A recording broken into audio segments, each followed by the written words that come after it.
क्या सुनाते हैं? बैठे हैं आराम से? कुछ तकलीफ किसी को, कुछ बात? आप लोगों में से कोई हालचाल बताना। ठीक आ रहा है ज्ञान ध्यान में? पक्का? कोई तकलीफ तो नहीं? बोलो, क्या आज का प्रश्न लाए हैं? सभा शुरू हो रही है तो प्रश्न पूछो, निवारण करो। प्रश्न पूछने से अच्छा है, ये ज्यादा बेहतर है कि अज्ञान का निवारण करो।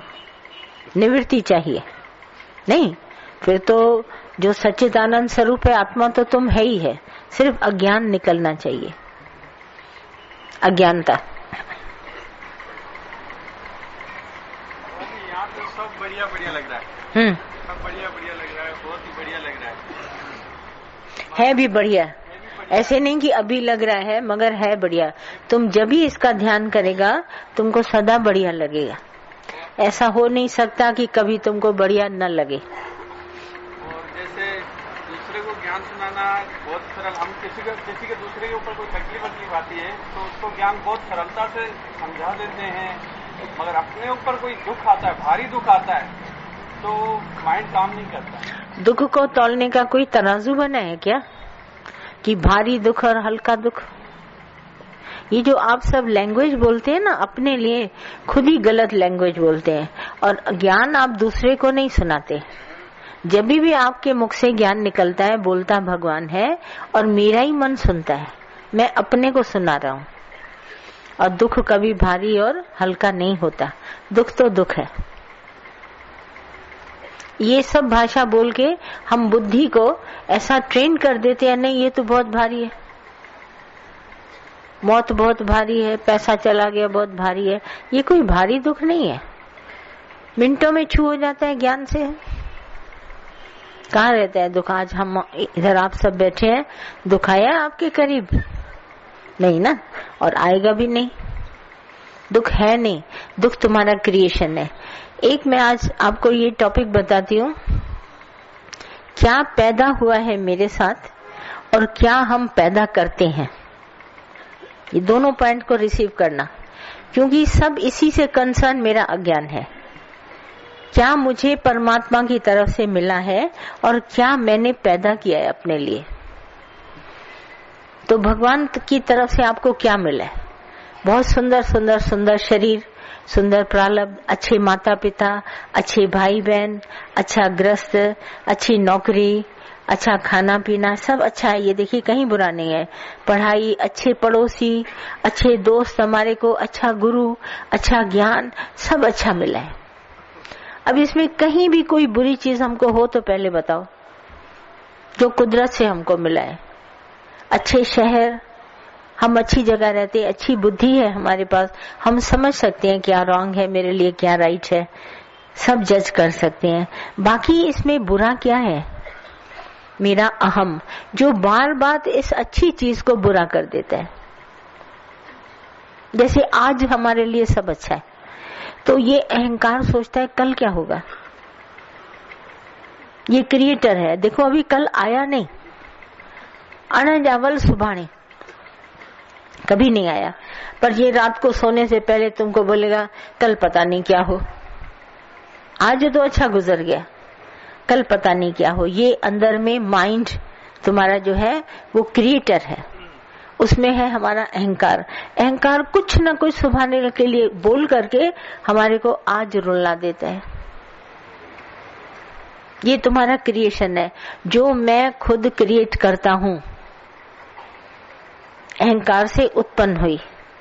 अब देखिए क्या है, भगवान श्री कृष्ण ने बोला कि धुएं से पैदा हुई अग्नि, धुएं से पैदा हुई अग्नि या अग्नि से पैदा हुआ धुआं आग को ढक लेता है। कोयले से पैदा हुई कोयले की राख कोयले को ढकती है। धूल उड़ी हुई हमारे दर्पण को ढकती है, आईने को ढक देती है, तो हम आईने में अपनी शक्ल नहीं देख सकते। पानी से उत्पन्न हुई पानी की काई पानी को ढक रही है। मुझसे उत्पन्न हुआ मेरा अज्ञान, मेरा अहंकार, ये मुझे आत्मा को कवर कर रहा है, ढक रहा है। दूध से निकली हुई दूध की मलाई दूध को ढकती है। तो ये जो ढक रही है, कवर कर रही है, हो करके मैं सचित आनंद स्वरूप, शुद्ध आत्मा, ब्रह्म रूप, पर ये मेरा मन, अभिमान मुझे शरीर में फंसा रहा है। ये मेरा क्रिएशन है, मैं देह हूं नहीं। मैं तीनों कालों में, भगवान श्री कृष्ण ने बोला गीता में कि जैसे सूरज में अंधकार कभी नहीं था, न कल था, न आज है, न कल रहेगा, अंधकार कभी नहीं है। जैसे तीनों कालों में सूर्य में अंधकार नहीं है, ऐसे ही मुझ आत्मा में ये देह तीनों कालों में नहीं है। न मैं पहले ये शरीर था, न मैं अभी ये शरीर हूँ, न मैं ये शरीर बाद में रहूंगा। अगर मैं अपने को शरीर मानता हूँ तो ये तुम्हारा बनाया हुआ शरीर है। तुमने अपने शरीर को माना है कि मैं शरीर हूँ, वरना शरीर तुम है नहीं। तुम है इसका साक्षी, सीयर। जैसे मैंने पहले भी इसको बताया कि आपकी भूख प्यास का आपको पता चलता है, आपके दुख सुख का आपको पता चलता है। You are seer. मुझे बहुत बड़ा दुख लगा, मुझे ऐसा लगा, मुझे भूख लगी बहुत जोरों से, मुझे प्यास लगी है। You are seer in this body. इस बॉडी में हम भी रहते हैं, आप भी रहते हैं, पर इसमें हम डूअर नहीं है, हम करता कुछ नहीं है। पर आपसे आप ही शरीर के द्वारा होता है। मैं सिर्फ सीयर हूँ, देखने वाला हूँ। मेरे शरीर के द्वारा कार्य हो रहा है, पर मैं देखने वाला हूँ, मैं करता नहीं हूँ। हवा चल रही है, पानी बह रहा है, सूरज आसमान चल रहा है, अग्नि हो रही है, उर्वरा शक्ति है, सब हो रहा है। ऐसे ही मेरे शरीर के द्वारा कार्य हो रहा है।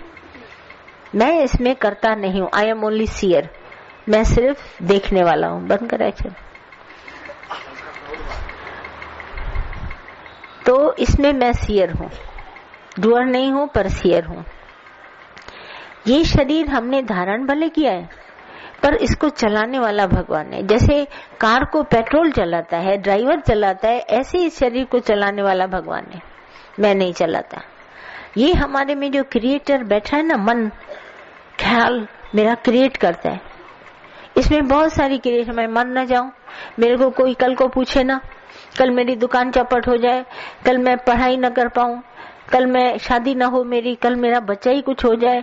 ये क्रिएटर मन होता नहीं है, पर आपका मन आपको विचारों के द्वारा बार बार सताता है, बार बार सताता है। इसको समझ नहीं आती ये क्यों वो सताता है, तो हम सत जाते हैं, ऐसे अंदर में सत जाते। बोला ये, और तुम उसको कहते हो डिटो, ये ठीक कह रहा है। ठीक नहीं कह रहा है। किसने आपको बोला ये ठीक कह रहा है? आप ही उसको कहते हैं ठीक बोला, आज मेरे मन ने ऐसा बोला, बिल्कुल ठीक बोला।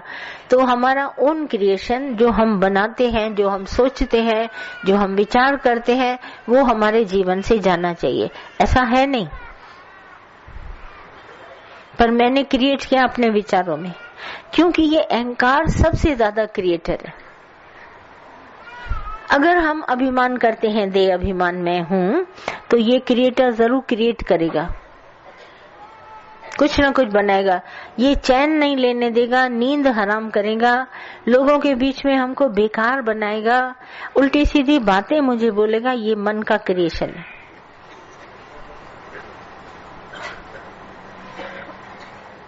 ऐसा है, अनुभव करके देखो कि मुझे कौन गुमराह करता है। ये कौन बैठा है मेरे अंदर जो मुझे रॉन्ग थॉट्स देता है, और गुरु को भी हटा के ये कौन बैठा है अंदर जो मुझे ऐसा क्रिएटर है मेरा। ये सारा क्रिएशन मैन मेड है, मनुष्य ने स्वयं अपने लिए बनाया, ऐसा बना दिया। और सारी जिंदगी वो मन लेकर के ख्याल, वो सारी जिंदगी अपने को तंग करता रहते, और जबकि होता कभी नहीं। लाइफ चली जाती है सारी, पर मन का सोचा कभी नहीं होता।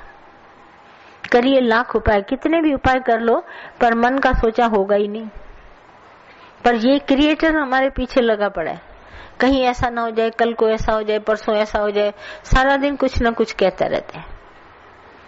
तो अपना ओन क्रिएशन जो मेरे मन है, उस पर तुम कंट्रोल करो, संयम जिसको कहते हैं, कंट्रोल करो।